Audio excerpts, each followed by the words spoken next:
Ah, grabe, lamig. Uy, naglaba yata si ate.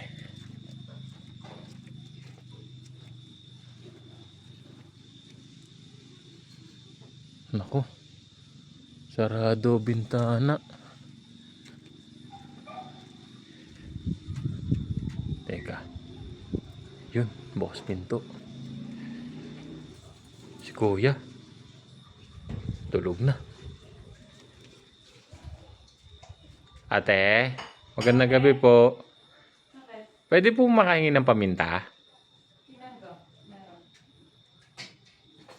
Tulog na po yata ang kuya. Sa mapakaramdam niya, sinisipon niyan, tapos nilagnat pa. Siguro sa papagubagong klima natin. Ako nga rin po pero okay na ako. Ate, wala ba kayong pamintang pino? Wala, crack naman yan eh. Madali naman durugin yan. Sige po, tinatamad kasi ako papipino ko na lang kay auntie. Pambira ka. Salamat po ah.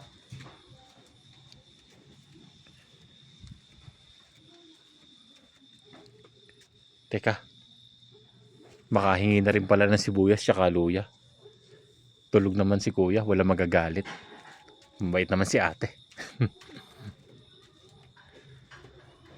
Ate, pasensya na po talaga sa abala.